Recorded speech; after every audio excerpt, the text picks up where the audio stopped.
Oke, assalamualaikum warahmatullahi wabarakatuh. Kembali lagi di channel Miftah Kajo, channelnya yang sekarang mah udah ada ya, ada ide-ide untuk channel ini harus apa ya. Kalau video-video dulu kan gua mau bilangnya itu channel ini belum tentu mau ngapa-ngapain ataupun belum, ya gua masih pusing ya, karena pada dasarnya gua hanya mikirin durasi panjang, makanya channelnya gak jelas ya. Karena sekarang gua kedatangan ya temen gua lah, teman organisasi. Mau perkenalan juga? Ya mungkin semua orang udah tahu lah. Ya, oke. Ya, gua mau tanya dulu lah, mungkin gimana kabarnya? Untuk kabar alhamdulillah baik. Sebenarnya gini, gua itu dari dulu, bukan dari dulu ya, dari awal tuh mau bikin podcast, tapi gua sulit ataupun gak tahu harus bagaimana. Dari lu ada apa ya bahasanya, ada sedikit saran ataupun penjelasan tentang podcast yang lu tahu, dan gaya-gaya orang-orang di podcast itu seperti apa, ada gak? Podcast itu lebih kepada berbincang-bincang ya, kalau yang saya tahu. Untuk yang podcast yang sudah terkenal itu seperti Deddy Corbuzier, itu banyak mendatangkan tamu-tamu yang sangat-sangat unik, dan ada pula yang sangat berkompeten lah dalam bidang-bidang tertentu. Nah, untuk di dalam podcastnya sendiri yang saya tahu lebih gimana ya, lebih mengutamakan kepada bagaimana cara kita memancing si audiens untuk mengungkapkan kejujurannya secara total. Artinya bagaimanapun juga si audiens itu harus ada pancingan, dari mulai pertanyaan-pertanyaan yang bisa dibilang menohok lah, atau pertanyaan yang memancing. Nah, itu untuk step awal dalam melakukan podcast menurut saya, untuk menguji ataupun melihat kejujuran si orang tersebut di dalam berbicara. Tapi kan gini, bukan masalah oke lah ya, pertanyaan yang menohok ataupun memancing apa ya, bintang tamu untuk jujur bisa dikatakan boleh, tapi kan gua juga apa ya bahasanya itu, lihat-lihat lagi video-video sekarang, bahkan apa ya bahasanya, Deddy Corbuzier aja menolak bahwa sebenarnya podcast gua itu bukan tempat klarifikasi, cuman emang apa ya, yang bikin ramenya itu podcastnya ya, yang klarifikasi yang rame. Jadi kelihatannya podcast jadi itu apa ya, kayak tempat klarifikasi gitu. Tapi kan ya, kalau lihat-lihat podcast lain, podcast hanya obrolan-obrolan biasa gitu, hanya obrolan-obrolan santai, bahkan bukan interview gitu. Kalau interview ya mirip lah, si bintang tamu itu harus jujur gitu. Tapi kan dalam apa ya, kalau dalam komen suka ada nih cara-cara podcast dari Om Deddy sendiri kan, ya podcastnya itu ya emang bukan interview gitu. Jadi cuman gini, yang gua masalahnya itu, kalau gua podcast itu harus mentingin bintang tamunya siapa atau enggak gitu. Kalau podcast sendiri menurut pandangan saya itu tergantung sih. Kita, yang menurut saya mah gak terlalu mementingkan untuk peserta sih, untuk yang diundang tuh. Ya sekiranya kita ingin berbincang, ingin mengetahui sesuatu dari orang tersebut, ya kita undang gitu. Nah, perihal yang tadi Deddy Corbuzier, emang untuk Deddy Corbuzier selalu mengadakan podcast itu tergantung suasana, apa ya, suasana negara lah. Ketika ada sesuatu yang dianggap membludak gitu, yang viral, dia langsung memanggilnya tuh untuk berbincangan, ya bisa dibilang klarifikasi secara tidak langsung lah. Ya, jadi dia mengundang. Nah, untuk podcast yang lain memang seperti Gusman Mardigu lah yang diundangnya gitu. Emang itu untuk situasi-situasi yang emang untuk berbincang-bincang santai, untuk mengulik sesuatu yang pasti sejarah ataupun pasti yang akan datang. Mungkin seperti itu. Oke lah, di apa ya bahasanya, gua mau coba lah langsung tes ya, kita gayanya gaya podcast ataupun ngobrol-ngobrol tentang sesuatu. gua punya bahasan orang dewasa itu kayak apa gitu. Orang dewasa itu Ya, perspektif lo tentang orang dewasa itu seperti apa? kalau menurut teori yang saya pahami, yang namanya dewasa itu yang udah cukup dalam segi pemikiran. Itu poin pertama yang ada di pikiran saya untuk orang yang dewasa. Terlebih lagi apalagi kalau emang dia udah cukup umur, udah mapan, ya udah punya KTP, itu hal lain lah. Tapi untuk didasari teori saya sendiri atau argumen saya, yang cukup dalam pemikirannya sudah matang, itu bisa disebut orang dewasa. Orang dewasa itu menolak apa ya bahasanya, menolak karakter yang berbeda, atau udah karena udah dewasa toleransinya tinggi. Maksudnya Jadi gini, kalau dewasa itu berarti gak bisa dinilai dari umur ya. ya, Dewasa ya katakanlah dinilainya dari pemikiran. Sedangkan dalam pemikiran sendiri pun ya kadang nih, contoh apa ya bahasanya, sulit sih kalau ngebuat contoh. Ada bahasanya itu gini, orang pemikirannya udah tinggi ataupun udah dewasa, tapi karena ada anak kecil yang ya sedikit, bukan anak kecil ya, beda umur, cuman beda karakter, dia menolak. Nah, orang dewasa itu menolak karakter yang berbeda atau tetap pure kepada karakter apapun. untuk yang namanya orang dewasa otomatis sudah mempunyai karakter bawaan yang memang dia sudah menguasai karakter tersebut, di mana karakter tersebut dia peroleh dari hasil pemikirannya sendiri, dari hasil pengalamannya sendiri. Nah, untuk masalah menolak atau tidaknya dengan karakter orang lain, menurut saya itu bisa jadi menolak, bisa jadi menerima. Artinya tergantung dia bisa menyesuaikan atau tidak dengan karakter orang lain. Apakah bisa dia berkerumun di suatu lingkungan, bisa menyesuaikan karakternya atau tidak di lingkungan tersebut. Contoh nih, di lingkungan anak-anak ya mungkin kita bersikapnya sesuai dengan anak-anak itu sendiri, ataupun di lingkungan masyarakat ya otomatis kita bersikap sesuai dengan lingkungan masyarakat. Jadi itu menurut saya tergantung kepada pribadi si karakternya tersebut yang bisa dikatakan orang dewasa tersebut, apakah bisa menyesuaikan di lingkungannya itu. Jadi tidak menutup kemungkinan bisa menerima karakter orang lain. Poin pentingnya berarti orang dewasa itu lentur ya, lentur terhadap semua karakter. Tapi kan yang kita tahu juga, gue bukan mau ngomongin orang, tapi emang ada hal lucu dari teman kita nih. Contoh Fajar, secara psikolog dia pintar, itu menurut gue ya, secara psikolog dia pintar, secara penilaian terhadap orang lain pintar, tapi secara penyampaian menurut gue gak ada. Kadang omongannya itu gak masuk logika. Nah, menurut lu sendiri Fajar seperti apa?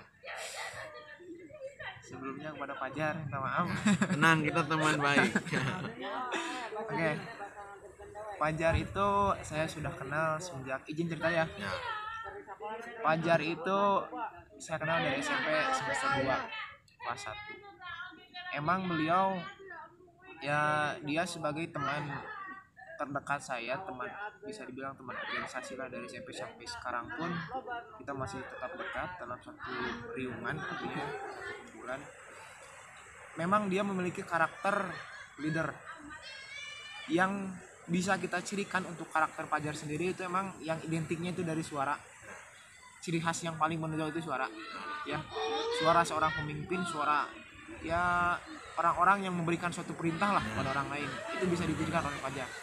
Cuman dia itu punya satu kelemahan, yang bukan satu kelemahan, cuman belum ada ilmunya, yaitu dalam segi penyampaian. Terkadang dia bisa berkata sesuatu cuman belum tentu bisa menjelaskannya kepada orang lain. Artinya tidak menutup kemungkinan ketika dia menjelaskan, orang lain belum tentu paham. Ya, itu poin yang saya dapatkan dari Fajar itu sendiri. Artinya dalam segi penyampaian dia belum mendapatkan ilmu tersebut.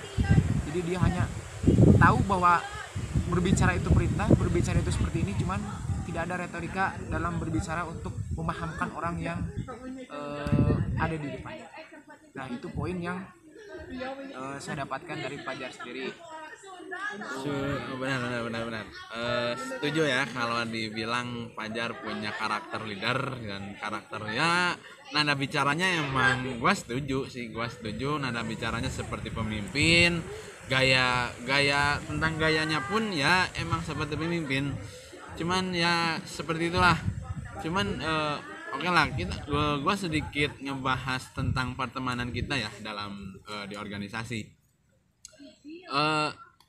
Gue sebenarnya malu kalau nanyanya kayak gini, tapi gue juga punya apa ya bahasanya rada pengen nanya tentang karakter Anda gitu. Maksudnya karakter lu lah. Gue punya penilaian bahwa karakter lu itu secara jauh bahwa karakter lu itu ada merugikannya terhadap orang lain, dan lu sadar gak sih akan hal itu? Oke, dalam hal apa dulu nih? Beri aja satu contoh. Kita anggap contoh di organisasi kita di Argapura. Gua bukan sombong karena secara tidak langsung yang satu punya inisiatif itu gua, ya kan? Nah, yang satu punya inisiatif gua. Dan katakanlah apapun itu dari gua. Nah, apapun itu bukan. Ini kita bicara fakta aja. Kalau lu gak setuju ya bilang gak setuju ya. Lu gak pernah setuju. Tapi yang dapat poin orang baik itu kan lu. Nah, gua emang ngakuin ya karakter gua itu emang tidak cocok untuk apa ya bahasanya dianggap baik ya, tidak cocok dianggap baik, dan gua juga emang tidak berharap untuk dianggap baik. Ini cuman penilaian gua terhadap apa yang terjadi, bahwa di kita itu meskipun gua yang capek tapi orang-orang yang dapat nama gitu. Nah, kalau ke gua kan gua udah biasa aja, gua udah nerima. Tapi kan kalau ke orang lain, apakah lu gak merasa merugikan orang lain dengan karakter lu? Karena bagi gua lu adalah orang yang bisa memanfaatkan keadaan perspektif orang. Jadi gini, contoh aja, gua kalau ngenilai lu tentang status, tentang pribadian ya, apa ya bahasanya, lu itu mampu menyetarakan pemikiran dengan orang dewasa, bahkan bergabung dengan pemikiran orang dewasa itu mampu, tapi lu gak lakukan itu. Kenapa? Bismillahirrahmanirrahim. Yang dari penjelasan tadi dari awal sampai sekarang, memang untuk karakter saya sendiri itu berbeda dari orang lain. Saya analogikan seperti ini. Kita mengadakan suatu rapat di ruangan antara kita berdua dan mengundang orang lain. Nah, inisiatornya itu lu. Inisiator lu. Nah, gue di sana sebagai apa? Nah, gue di sana sebagai orang yang mengembangkan rapat tersebut. Artinya konsepan semua perbincangan rapat itu mau seperti apa itu dari lu. Cuman ketika ada poin-poin tertentu gue baru masuk ke sana. Kita bisa artikan seperti itu. Jadi artinya sebenarnya saya itu gak bisa dikatakan cocok untuk jadi pemimpin, karena saya gak punya inisiatif atau inisiator yang tinggi. Gue mampu, emang gue mampu dalam hal tersebut. Cuman bisa dibilang gue lebih baik orang lain yang memulai duluan, kemudian gue yang melanjutkan, atau gue yang mengembangkannya lagi. Nah artinya dari poin tersebut emang gue sadar bahwa oh iya, dia yang inisiatif, kok gue yang kena gitu, yang kena di mata-mata orang lain gitu. Emang pada dasarnya seorang inisiator itu dikenalnya itu di awal, bukan selamanya tuh.